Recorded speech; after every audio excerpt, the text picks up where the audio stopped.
Good morning, everybody. It's the 28th of August. It's Friday morning. Welcome to the weekly forum. We're delighted you're able to join us. We are scattered in the remnants of last night's party. I hope all of you enjoyed it. Tiffany and her team just did an outstanding job, and it was great to be able to get back to something that resembles community life. We're going to start this morning by looking at the COVID numbers, and we're going to go directly to the board. So this is the latest data on the Florida Department of Health. You can see our total cases are 608,000, and we've had 37,404 hospitalizations. If you look over here at the right-hand side, this is the data for the last 30 days. The bar graph on the top is the number of new cases by day, and you can see there's been a steady, consistent decline, and then below it is the resident deaths by day, and that has completely dropped off, and those numbers are very encouraging. And on this chart, this is the Florida testing chart. You can see yesterday on the left-hand side, we tested 58,000 residents in Florida. About 3,000 of them tested positive. That's 5.72%. You can see the bar graph that shows the steady decline in the percentage of positive tests over a period of days. And then if you look over here on the right-hand side, in Florida, so far, we've tested almost 5 million people, and only 608,000 have been positive. Now, I say that only, that represents 13% of the population. But look at the differentials on both charts between the total number of people who are positive, that's red, and the total number of people who are negative, that's in the green. And what the experts have said from day one is when we get to the point where the number of people who have had the disease and are recovering and well exceed the number of people who have the disease and are ill, we will have broken COVID. And so if you focus in on the right-hand chart, you can see we're not quite there yet. But if you look at yesterday's totals, because they're representative of the decline that we've seen over an extended number of days, you can see that in fact, we are at 54,000 people yesterday who tested negative as compared to only 3,000 who tested positive. So it's a lot more encouraging when you look at the daily numbers and know that we've been able to repeat those numbers day over day for almost 30 consecutive days. This is the cases by zip code, and it's really hard to see, but if you look right there in that sea of red that surrounds Tampa, right to the north end of the bay on the left-hand side underneath the lower T, there's a little teeny bit of blue, and that's Pinellas County. So Pinellas County, although we are surrounded by Pasco County, Hillsborough, Citrus County, all of whom are experiencing higher rates, Pinellas County is sitting there, and our numbers continue to improve and look good. I have shared this chart in the past, and we'll start by just looking at all four charts, and all four charts are trending down. And so everything that should be going down is going down, and that's always a good sign. Over here on the left-hand side, the white chart is the number of emergency room visits with influenza-like illness. That has declined steadily. The purple chart is ER visits with COVID-like illness, and look at that straight, consistent, steady drop. Those numbers are just improving every single day. Over on the right-hand side, we have the number of documented new cases, and then below it, the percent positive with laboratory testing. And last time we looked at this back on 8/3, we had just hit the target range, which was below 10%, and you can see that steady, consistent drop-off over the last couple of weeks. We clearly are breaking the back of COVID. Okay, so that's a look at the numbers and what we're seeing.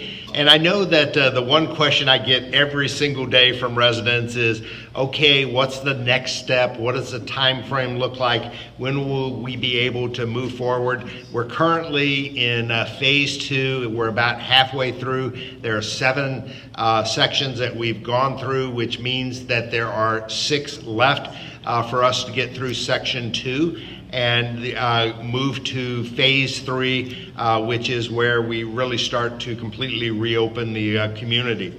And so I wanted to show you one more slide and one specific section that sort of looks at the criteria we use to evaluate the availability of the community to move forward and enter phase 3. Let's take a look. So the first criteria is the number of active and pending resident cases. This is across all levels on the campus. You can see that we've had 3 new cases in the last 7 days. And on top of that, we've had 1 associate. So there have been a total of 4 new cases over the last 14 days. And originally, we had thought that how we would evaluate our ability to say we've been successful or have not been successful in controlling the spread of the virus was based on our ability to have no cases. We pretty quickly realized that that was not a very good criteria because the real test is not whether or not people are going to be exposed and contract COVID. It's going to be how is our ability to prevent that COVID spread from moving amongst the rest of the population, and are we going to be able, through our processes, systems, and procedures that we've put in place, to keep residents safe and stop the spread of the disease. And so in that set of criteria, we've been pretty successful. The last date for a new employee case was back on 8/15. The date's important. The date's important because we know it's about a 14 to 21 day cycle from the advent of the first symptoms until you are completely cleared. And so if our last associate date was 8/15, by the time we hit 8/30, we know that if there are no other new cases that have occurred, then we have cleared that hurdle and we're ready to move forward. The next category, these numbers come directly off of the state numbers provided by the CDC and the Department of Health. The downward trajectory of documented cases within a 14-day rolling period. And we are here at 1.15 per 100,000. And so that number qualifies us to move forward to the next step. The county case rate is less than the benchmark, and that's 8 cases in the county, and we also meet that criteria to move forward. The death rate in the state is less than benchmark, and they rank this just in green, go, yellow, caution, red, stop. And so we're rated yellow. That doesn't allow us to move forward, but it is an improvement over red where it had been previously. And then the last column there is the COVID-19 case rate in the state is less than benchmark. And here in Florida, we are red, although Pinellas County is green. The next date, you see that 9/16/20. That is the estimated date, given the information that we have filled in on this chart, as to when we might be able to project advancing to the next phase. So there's some good information that shows you how we go through this process and what the next steps might look like. Ibaka, Food and Beverage Director. We are so thrilled that the dining rooms are now open. Our employees and servers and cooks, everyone's excited. It's great to see the residents in the dining room smiling. And thank you for the social distancing as well. Starting the week of September 6th, we will stop the grab and go for dinner in the tavern due to the lack of residents attending. We're averaging only about 20 residents from the north and south a night. And lastly, we are going to continue the grab and go for breakfast in the tavern. Thanks, and have a great day. Good morning, I'm Rance Macy. I'm the outgoing healthcare administrator at the health center next door. Unfortunately, we did have a few residents pop positive in the health center, and one did end up passing away, which is very unfortunate. I'm glad to say since then we've had no new positives and nobody symptomatic. We're going to do another mass testing either today or tomorrow to figure out where our baseline is currently.